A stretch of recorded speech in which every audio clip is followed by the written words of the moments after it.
Pour insérer une image dans un texte, il ne faut surtout pas utiliser la fonction copier-coller. Voici la meilleure méthode à adopter.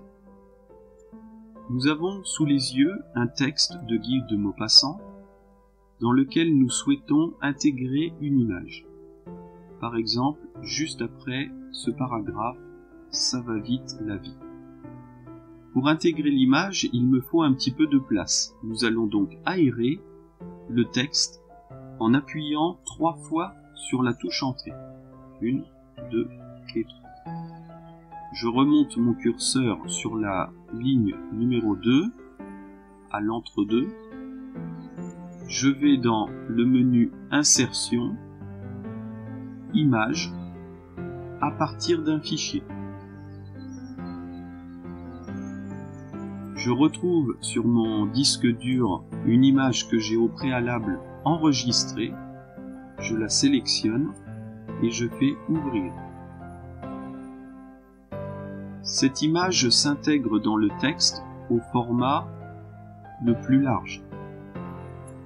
Je peux redimensionner la photo, mais attention, en utilisant les poignées de redimensionnement, je risque de modifier la taille de la photo et lui donner un aspect disproportionné. Il faut impérativement utiliser les poignées sur un des 4 angles de notre photo, appuyer sur le clavier sur la touche Shift, qui est la touche majuscule momentanée, garder appuyé, et avec la souris, clic gauche, nous allons redimensionner notre photo à la taille souhaitée.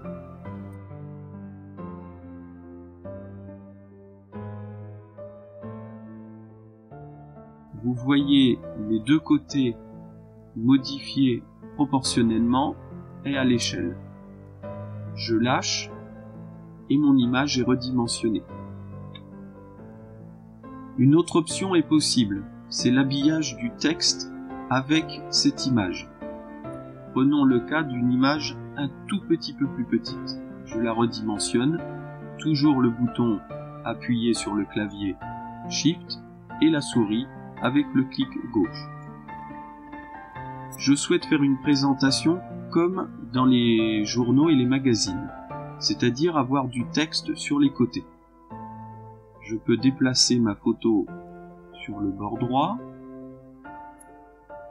faire un clic de souris dessus et choisir le menu Adaptation du texte. Dans le cas présent, nous n'avons pas d'adaptation, c'est-à-dire que le texte est placé au-dessus et en dessous. Nous pouvons avoir le renvoi relatif à la page. En cliquant dessus, le texte va automatiquement habiller l'image en le contournant. Si je déplace mon image en plein milieu de ce paragraphe, le texte fait tout le contour de notre image.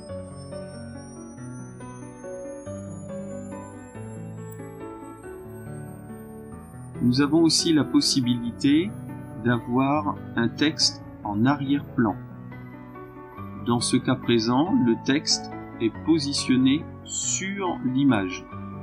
L'image sert de fond d'écran, de fond de page.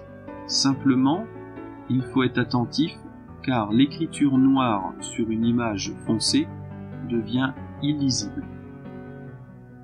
Il serait nécessaire à ce moment-là de changer la police de caractère par une couleur peut-être plus claire. Vous avez aussi en continu. En continu, c'est l'inverse, l'image est sur le texte est caché. Si je place ma photo sur le texte, on ne peut pas lire l'arrière-plan. Repositionnons notre photo à l'intermédiaire des 3 lignes insérées. Un clic droit, adaptation du texte, et nous allons mettre pas d'adaptation avec la suppression d'une ligne ou 2 pour correspondre à un espacement régulier.